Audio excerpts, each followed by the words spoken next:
Hey all, welcome to the astrals. எல்லோரும் நல்லா இருப்பீங்கன்னு நம்புகிறோம். ஸோ இன்றைக்கி நான் ஃபேஸ் பண்ண ஒரு ஸ்கேம் பற்றி தாங்க நான் சொல்ல போகிறேன், ஒரு அவேர்னஸ்க்காக. பொதுவாக பிஸ்னஸ் அப்படின்னு எடுத்துக்கிட்டாலே நம்மக்கிட்டேருந்து காசை வாங்கிட்டு ப்ராடக்ட்ஸை நமக்கு அனுப்பாமல் இருப்பாங்க. அப்படியும் இல்லைனா நம்மக்கிட்ட ப்ராடக்ட்ஸை வாங்கிட்டு ஏதோ ஒரு வழியில் காசை கொடுக்காம நம்மளை ஏமாற்றுவாங்கங்க. ஆனால் நான் ஃபேஸ் பண்ணது ரொம்பவே டிஃப்ரெண்ட்டான ஒரு ஸ்கேம். பொதுவாக நம்ம ஹோல்சேலரை தேடுவோம் இல்லைங்களா, பிஸ்னஸ் அப்படின்னு ஆரம்பித்தாலே. ஸோ அந்த மாதிரி ஒரு கஸ்டமர் சர்வீஸ் பெஸ்ட்டாக இருக்க ஒரு ஹோல்சேலரை நான் தேர்ந்தெடுத்தேங்க. தேங்க் காட் அதுதான் என்னை ஃபைனலாக காப்பாற்றுச்சு. ஒரு முறை ஆர்டர் போட்டேன், ப்ராடக்ட்ஸ் 4 to 5 டேஸில் எனக்கு ஹோல்சேலர் டீலர்கிட்ட இருந்து வந்துருச்சு. ஸோ செகண்ட் டைமும் ஆர்டர் போட்டேன், 4 to 5 டேஸில் வந்தது. பட் தேர்ட் டைம் நான் ஆர்டர் போடும்போது எனக்கு 5th டே டெலிவரி ஏஜென்ட் கிட்டேருந்து ஒரே ஒரு மிஸ்டு கால் மட்டும்தாங்க வந்தது. ஃபோனை அட்டன் பண்ணவே இல்லை, அதுக்குள்ளவே கால் கட் ஆகிடுச்சு ஒரே ஒரு ரிங்கில். ஸோ திரும்ப நான் கால் பண்ணுறேன், அந்த டெலிவரி ஏஜென்ட் எடுக்கவே இல்லை. பொதுவாக டெலிவரி பண்ணுறாங்க அப்படின்னா நிறைய பார்சல்ஸ் இருக்கும் இல்லைங்களா, ஸோ அந்த மாதிரி பிஸியாக இருக்காங்கன்னு நினச்சி நானும் விட்டுட்டேன். ஸோ ஒரு 1/2 hour ஆகுது, 1 hour ஆகுது, திரும்ப கால் பண்ணுறேன். கிட்டத்தட்ட 10 to 12 டைம்ஸ் கால் பண்ணியிருப்பேன், ஆனால் பிக் பண்ணவே இல்லை. அண்ட் என்னோட ஹஸ்பண்டுமே இருந்தார், அவரோட நம்பர்லேருந்து நான் கால் பண்ணும்போது டெலிவரி ஏஜென்ட் ஃபோனை எடுக்கிறாங்க. எடுத்தவர் என்ன சொல்கிறாங்க அப்படின்னா, பேசினதே மலையாளமில், தமிழ்லே கிடையாது. என்ன மலையாளமில் பேசுகிறாங்க அப்படின்னு சொல்லி யோசிக்கும் போது தான் ட்ராக்கிங் ஐடி வாங்கி பார்க்குறேன். ட்ராக்கிங் ஐடி வாங்கி பார்த்தா ஒரு பெரிய ஷாக்கு. என்னோட ஆர்டர் டெலிவர்டுன்னு காட்டுது. அண்ட் எந்த டெஸ்டினேஷனில் ஃபைனலாக ரீச் ஆச்சு அப்படின்னு சொல்லி பார்த்தீங்க அப்படின்னா திரிசூரில் இருக்குது அப்படின்னு சொல்லி சொல்கிறாங்க. ஸோ ஒன்றுமே புரியல, என்ன நடக்குது அப்படின்னு சொல்லி எங்களால் ஜட்ஜ் பண்ணவே முடியல. ஒன்று ஓடிபி வாங்கியிருக்கணும், அப்படியும் இல்லை அப்படின்னா சைன் வாங்குவாங்க. ஸோ பேசிக்காக டெலிவரி அப்படின்னாலே கொரியரில் இந்த 2 ஆப்ஷன் தான் நமக்கு அவைலபிளாக உண்டு. ஸோ ரெண்டுமே வரல, ஓடிபியும் வரல, நம்மக்கிட்ட சைனும் வாங்கலை. யார் எப்படி ரிசீவ் பண்ணா அப்படின்னு சொல்லி டீட்டெயில்ஸை மொத்தமாக கேதர் பண்ணும்போது தான் தெரிஞ்சுது. என்னுடைய பேர், என்னோட அட்ரஸ், என்னோட ஃபோன் நம்பர் இருக்குது.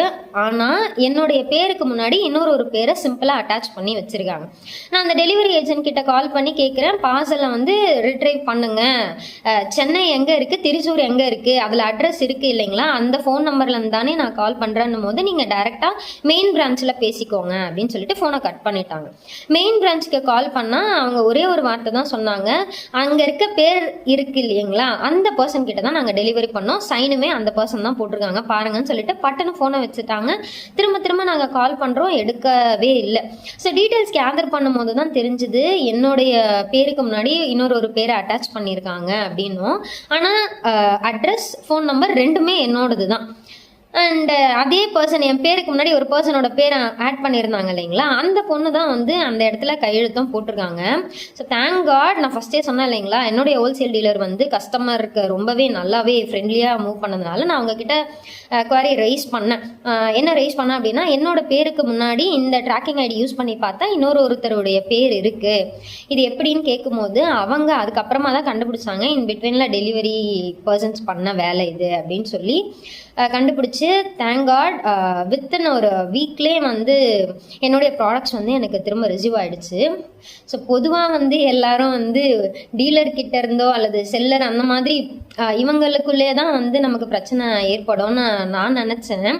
ஆனால் வித்தியாசமாலாம் ஸ்கேம் பண்ணுறாங்கங்க. ஸோ எப்போவுமே ஒரு ப்ராடக்டை நீங்கள் வாங்குறீங்கனாலும் சரி, கொடுக்குறீங்கனாலும் சரி, மறக்காமல் ட்ராக்கிங் ஐடியை செக் பண்ணிக்கிட்டே இருங்க.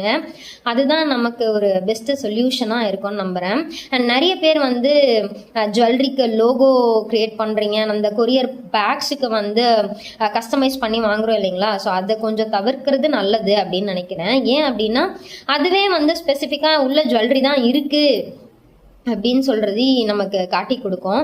அண்ட் நிறைய பேர் இந்த மாதிரி நிறைய ஸ்கேம் ஃபேஸ் பண்ணியிருப்பீங்க. நீங்கள் என்ன மாதிரியான ஸ்கேம்ஸ் எல்லாம் ஃபேஸ் பண்ணியிருக்கீங்க அப்படின்னு சொல்லிட்டு மறக்காமல் கமெண்ட்ஸில் ஷேர் பண்ணுங்கள். Thank you, by.